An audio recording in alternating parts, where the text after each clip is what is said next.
নারায়ণগঞ্জের সোনারগাঁও পৌরসভার নোয়াইল গ্রামে ডাকাত দলের 2 সদস্যকে আটক করেছে এলাকাবাসী। সোমবার 17 মার্চ দিবাগত রাতে ডাকাতদের আটক করে আজ মঙ্গলবার সকালে থানা পুলিশের কাছে সোপর্দ করা হয়। এর আগে গত রবিবার রাতে পৌরসভার নোয়াইল গ্রামের মামুন মিয়ার বাড়িতে ডাকাতির ঘটনা ঘটে। সেই রাতে ডাকাত দল তার বাড়ি থেকে 4 ভরি স্বর্ণ, 5টি মোবাইল ফোন ও নগদ 22,000 টাকা নিয়ে যায়। ডাকাত দল মামুন মিয়ার স্ত্রীকে কুপিয়ে মারাত্মকভাবে জখম করে। পরদিন 18 মার্চ রাতে ডাকাত দল এলাকায় ঢুকলে মুঠোফোন ও অনলাইনে সতর্ক হয় এলাকাবাসী। পরে ডাকাতদের অবস্থান বুঝে পৌরসভার নোয়াইল এলাকায় চারদিক থেকে ঘেরাও করে ডাকাত দলের 2 সদস্য জাহের আলী ও ইমন মিয়াকে আটক করে। সম্পর্কে তারা আপন চাচা ভাতিজা।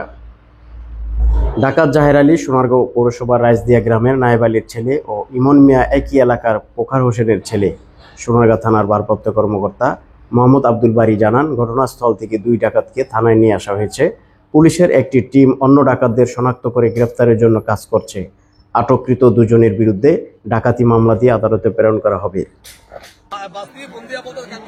আমি ডরাইতেছি আর 3টা লোক আইছে, তখন আমি আমার লগে লগে আমার গালতো ভাই আর আমার ছেলের বড়ি বাড়িছি বাড়িয়া এত লাইট মারে দিই, 3টা লোক দেখা যায়। আজকের ঘটনা ইয়ার আব্দুল্লাহ আমার বন্ধু করে রাজি, তুই দেখতো কি অবস্থা।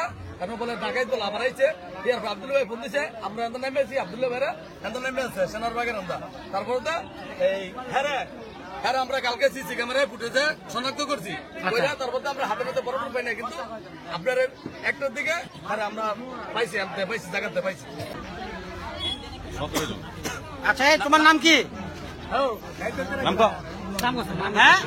ইমন। ইমন বাড়ি কই? রাইস দিয়া।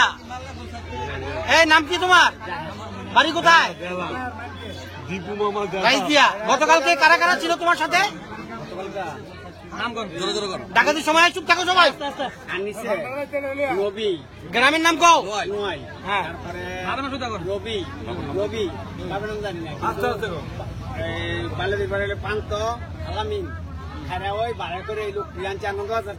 আনন্দবাজার লোক আনছে ভাড়া করে। তারপরে যে জিনিসপত্র নিচ্ছে ওদের কাছে এখন বর্তমানে আছে, ঠিক আছে। আর ওই মানিক জেলার ওর গাড়িটা আমরা জানি যে তুমি বাবার নাম হলো আলমাস।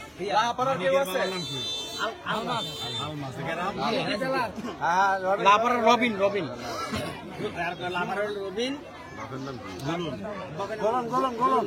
বাবার নাম গোলন। বাবার নাম আউয়াল। আর আলামিন জাহিদের ভাই, বাবার নাম জানি।